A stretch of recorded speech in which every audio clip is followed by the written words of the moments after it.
Hello and welcome everyone.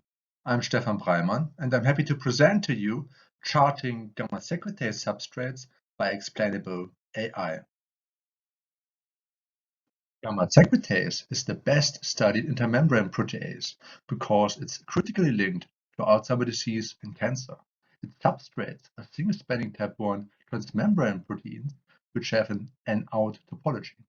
They comprise the transmembrane domain, TMD, highlighted in green, and juxtamembrane domains, JMD, highlighted in blue.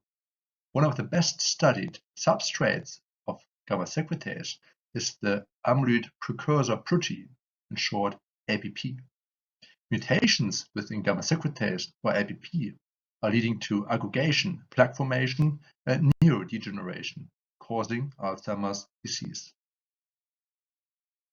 How does gamma-secretase recognize its substrates? Although already 150 gamma-secretase substrates are known, there are no consensus motifs and no characteristic properties defining substrates. So the research question is there a common yet unknown property defining how gamma-secretase is discriminating between substrates and non-substrates? To tackle this question, we developed comparative physicochemical profiling, in short CPP. CPP is a feature engineering algorithm to identify the most distinctive features between two sets of protein sequences. And here you can see our workflow. As input for CPP, we used a test dataset of 68 expert-curated substrates, and we used a reference dataset of 862 single-span type 1 transmembrane proteins, which had an unknown substrate status. Furthermore, 50 known non-substrates were later used for machine learning.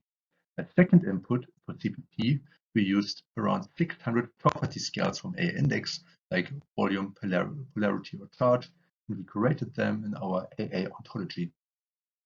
And to select redundancy-reduced subsets of these scales, we developed a new algorithm called AA cluster.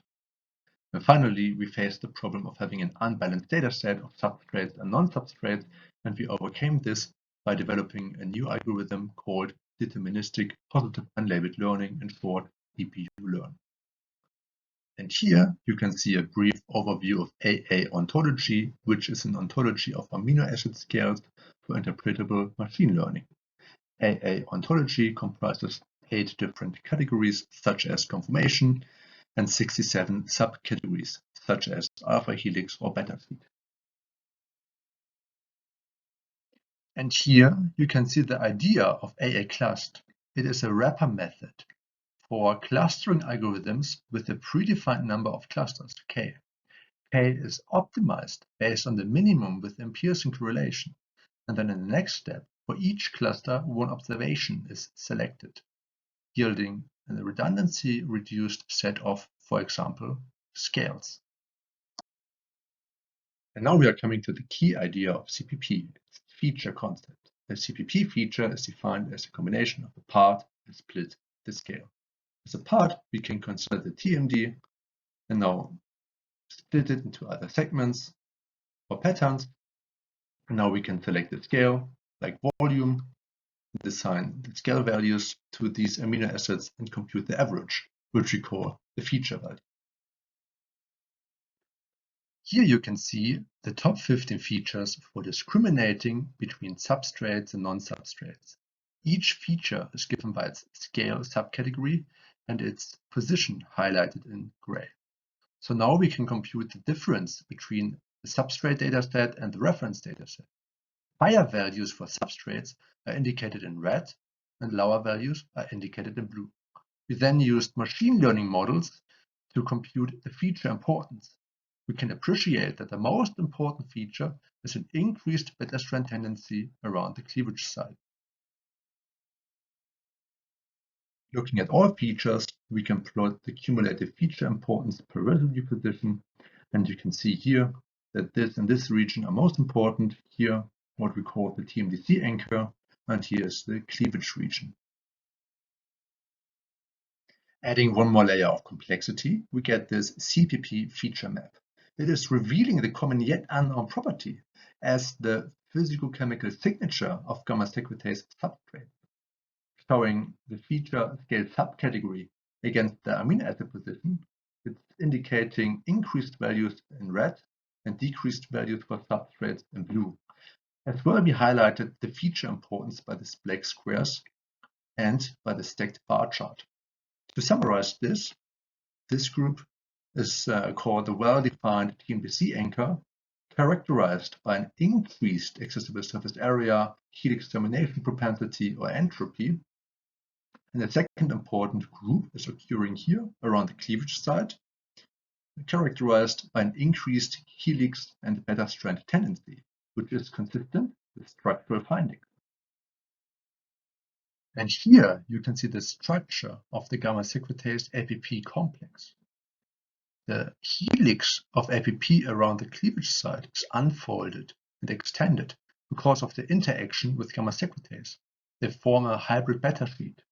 It is believed that in the transition between alpha helix and an extended conformation, cleavage can take place, which is nicely aligning with our observation from the CPP feature map.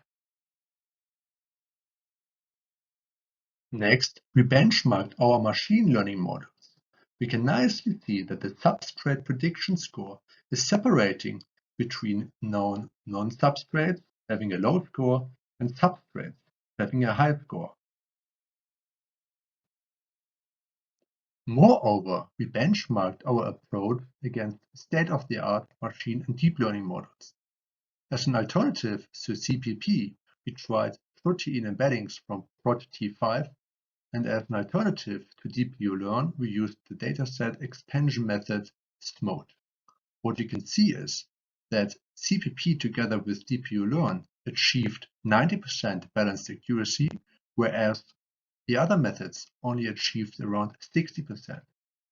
Thereby, we can say that CPP together with DPU-Learn is outperforming state-of-the-art methods such as ProtT5. In the next step, we computed substrate prediction scores for all relevant proteins, so the type 1 single-spanning transmembrane proteins called the human and out proteome. We propose here a gradual substrate concept encompassing high-confidence substrates to low-confidence substrates and non-substrates, and ultimately leading to high-confident non-substrates. In the area of the high-confidence substrates, we identified in total 160 new potential gamma-secretase substrates. We performed an experimental validation of our predictions. Here, in presence of a gamma-secretase inhibitor, you expect an increase of the C-terminal fragment, which you can appreciate in these Western blots for 5 high-confidence substrates and 6 low-confidence substrates. We had one outlier. And for the non-substrate, we expect node fade, which you can see here for 4 non-substrates, yielding a success rate of around 90%. Next, we wanted to understand our results on the level of individual sequences. Therefore, we combined CPP with the explainable AI tool SHEP. Here, instead of feature importance, we get a feature impact, which can be positive, indicated in red, or negative, indicated in blue. You can see that APP has a high score of 90%, which can be explained by the positive contribution of all its features. To get a deeper understanding of these results, we can map them on the CPP profile or the feature map of APP. We can see that all features have a strong positive contribution. Now, looking at these important regions, we can compare APP with other sequences. We can now look at the low confidence substrate BTC, which has a prediction score of 67%. We can see that the residues around the anchoring region have a negative contribution. However, this is overruled by the positive impact of the amino acids within the cleavage site. Now looking at a very good non-substrate TMX3 with 5%, we can see that all features have a strong negative contribution, explaining the low prediction score. So in essence, substrates are defined by the sum of their feature impact. In summary, To solve the problem of how gamma-secretase recognizes its substrates, we developed CPP, DeepUlearn, AA-class, and AA ontology. Thereby, we could identify the physicochemical signature of high-confidence substrates. By combining CPP with SEP, we revealed the feature impact at amino acid level.